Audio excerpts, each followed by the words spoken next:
Hello student, Shrimati Maurya देवी तापड़िया कन्या महाविद्यालय के इस यूट्यूब चैनल पर आप सभी का फिर से स्वागत है। आज का जो अपना टॉपिक है वो है limit point of A set. आज की वीडियो में अपन लिमिट पॉइंट ऑफ सेट के कोई भी जो सेट होता है उसके लिमिट पॉइंट के बारे में डिस्कस करेंगे, सीमा बिंदु के बारे में डिस्कशन करेंगे कि किस तरह से अपना जो लिमिट पॉइंट होता है वो डिफाइन होता है किसी भी सेट के लिए, और उसके लिए अपने पास में क्या क्या प्रॉपर्टीज़ यहाँ पर होनी चाहिए। ठीक है, उसके अलावा प्रीवियस वीडियो में अपन जो है सेट के बारे में डिस्कशन कर चुके हैं कि सेट के लिए अपनी क्या क्या जो नेबरहुड होता है। ठीक है, मोस्ट इम्पॉर्टेंट जो थ्योरम जो अभी मैं आपको परिभाषाएं जितनी भी डेफिनेशंस अपनी यहाँ पे डिस्कस की जा रही है वो सभी आगे की जो अपनी थ्योरम्स है उनके अंदर यूज़ में ली जाएगी, तो आप इनको बहुत ही अच्छे से समझिएगा। और ये अपना बिल्कुल बेसिक से स्टार्ट किया गया है। ठीक है, सबसे पहले अपन यहाँ पे बात करते हैं लिमिट पॉइंट की, यानी सीमा बिंदु की। यहाँ पर अपन बात करते हैं कि सीमा बिंदु जो होता है वो किस तरह से डिफाइन होता है। तो सीमा बिंदु के लिए क्या कंडीशन रहती है, लिमिट पॉइंट के लिए क्या कंडीशन रहती है, ये नेबरहुड पर ही डिपेंड करता है। ठीक है, अब कोई भी जो अपना पॉइंट होता है किसी सेट का, अगर अपने को सीमा बिंदु देखना है तो अपन किस तरह से देखेंगे, तो उसके लिए रहता है कि कोई अपना सेट ले लिया, उस सेट से मैंने कोई एलिमेंट उठा लिया। ठीक है, कोई सेट जैसे मान लो मैंने एस सेट ले लिया और उसका मैंने एक एलिमेंट उठा लिया Z0। ठीक है, अब ये Z0 जो है वो मेरा लिमिट पॉइंट यानी सीमा बिंदु कहलाएगा यदि इसके लिए एक कंडीशन रहती है। कंडीशन क्या रहती है कि उस Z0 के डिलीटेड नेबरहुड के, अब आप कहेंगे कि डिलीटेड नेबरहुड क्या होता है, तो डिलीटेड नेबरहुड अपन प्रीवियस वीडियो में जब मैंने आपको नेबरहुड के बारे में बताया था तब मैंने आपको डिलीटेड नेबरहुड के बारे में भी डिफाइन किया था कि डिलीटेड नेबरहुड क्या होता है। तो Z0 के डिलीटेड नेबरहुड के अंदर S का अगर कम से कम एक अवयव विद्यमान होता है, S का कम से कम एक एलिमेंट वहाँ पे प्रेजेंट होता है, तो अपन उस पॉइंट को क्या बोल सकते हैं, उस सेट का सीमा बिंदु डिफाइन कर सकते हैं। तो अगर डेफिनेशन के रूप में लिखना चाहें तो लिखेंगे कोई बिंदु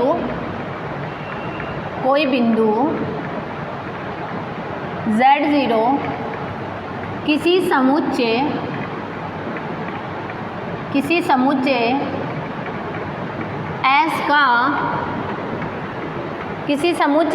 S का सीमा बिंदु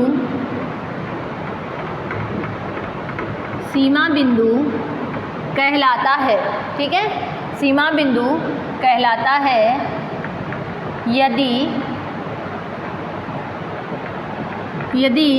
Z0 के, अब जिस पॉइंट की अपन बात कर रहे हैं उस पॉइंट का ही डिलीटेड नेबरहुड अपने को यहाँ पे लेना है।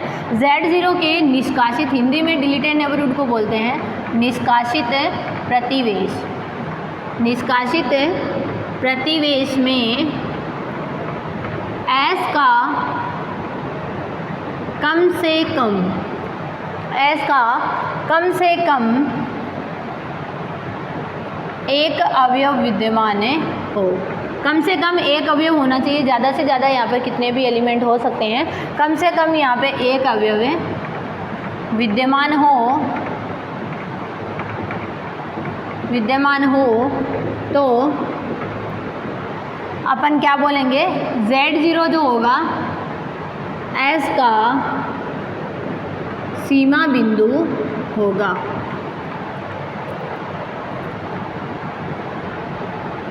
ठीक है, ये अपने सीमा बिंदु की बहुत ही सिंपल सी जो डेफिनेशन है वो यहाँ पर रहती है।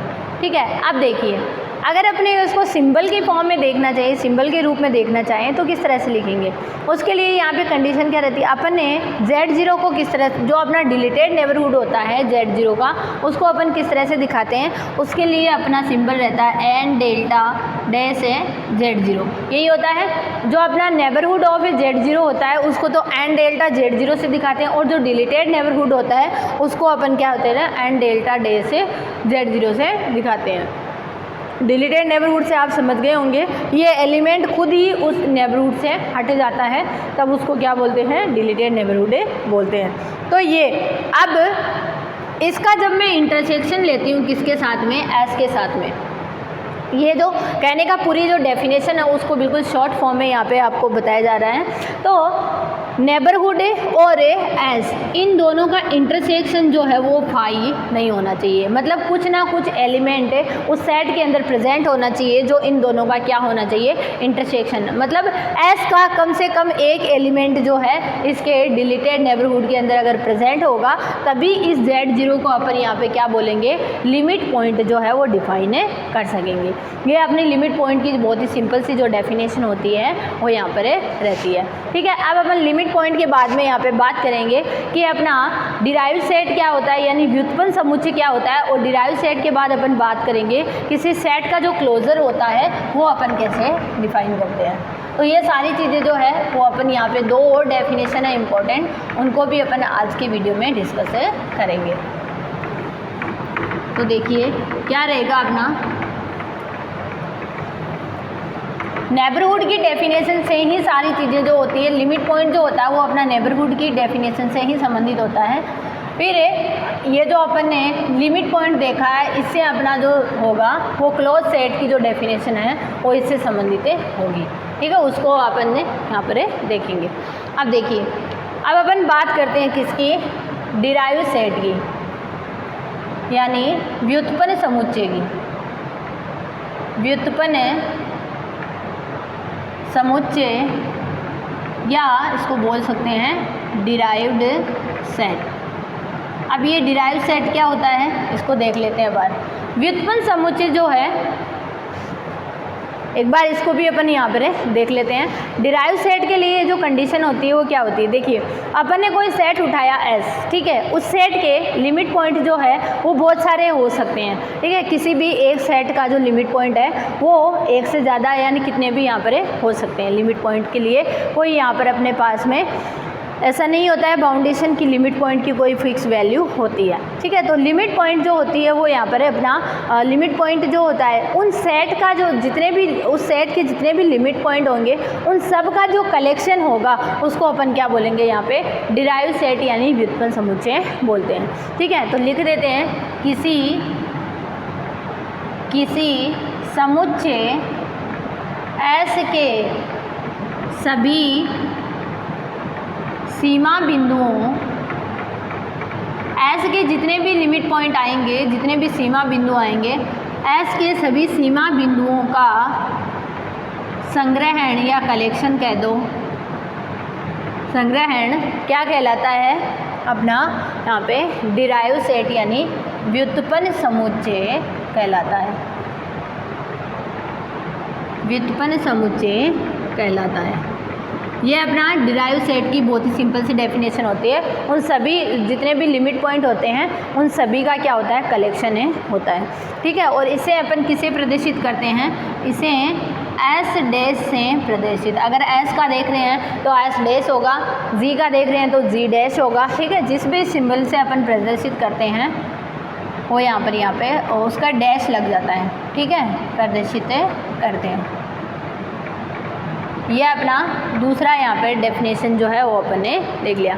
इसके बाद अपन यहाँ पे बात करते हैं क्लोजर ऑफ ए सेट, समुच्चय का संवरक। समुच्चय का संवरक यानी क्लोजर ऑफ ए सेट। कोई भी जो सेट होता है उसका क्लोजर किस तरह से डिफाइन करते हैं उसको अपन यहाँ पर देखेंगे। किसी भी समुच्चय का संवरक कैसे डिफाइन होता है, तो इस जो समुच्चय होता है उसका संवरक डिफाइन करने का एक जो तरीका होता है, अपन देखते हैं। अपन ने एक सेट लिया है एस, ठीक है, और एक अपन ने सेट अपना दूसरा जो है एस डैश निकाला। एस डैश क्या होता है अपना यहाँ पे डिराइव सेट होता है। तो जो एस है और एस डैश है इन दोनों का जो यूनियन होगा उसको अपन क्या बोलेंगे यहाँ पे, संवरक यहाँ पर बोलेंगे। तो लिखेंगे यहाँ पे किसी समुच्चय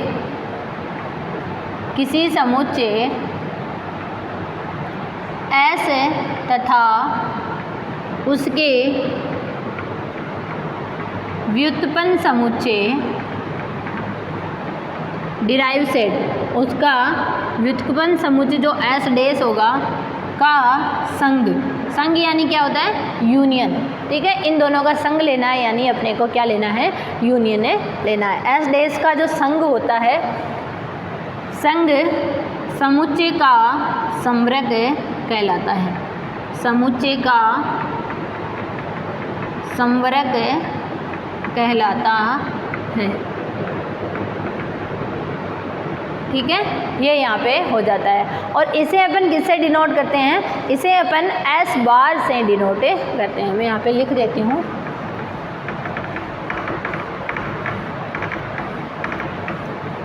जो भी अपन ने यहाँ पे डेफिनेशन देखी है, सारी डेफिनेशन अपनी यहाँ पे इम्पोर्टेंट रहती है, तो अपने को यहाँ पे उनको इम्पोर्टेंस देते हुए चलना है, सभी को अपने को समझते हुए यहाँ पर चलना है, ठीक है। तो नेक्स्ट जो होगा लिखेंगे इसे एस बार से प्रदर्शित करते हैं। जैसे मान लो अपन एस का देख रहे हैं, तो एस का जो समवर्ग होगा उसे अपन किससे दिखाएंगे, एस बार से प्रदर्शित करते हैं, ठीक है। इतना हो गया। अब एस बार तो यहाँ पे आ गया। अब एस बार की अपन ने जो डेफिनेशन देखी है वो क्या देखी है, डेफिनेशन में अपन ने देखा है कि समुच्चय एस है और उसका जो समवर्ग, उसका जो डिराइव सेट होता है, उन दोनों का यूनियन जो होता है वो मेरा क्या कहलाता है, एस बार कहलाता है। तो इस तरह से अपन एस बार यानी अपन किसी सेट का जो क्लोजर होता है उसको यहाँ पर डिफाइन करता था, ठीक है।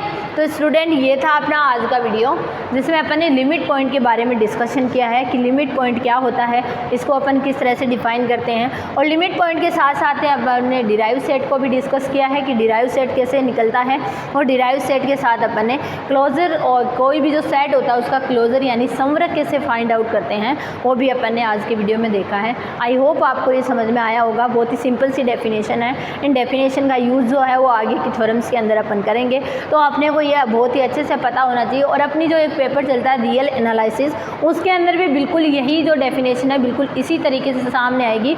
ये जो है वो अपने कॉम्प्लेक्स नंबर के लिए अपन बात करें यहाँ पे, और वहाँ पर जब अपन बात करेंगे तो रियल नंबर के लिए बातें करेंगे, बस इतना सा डिफरेंस रहेगा।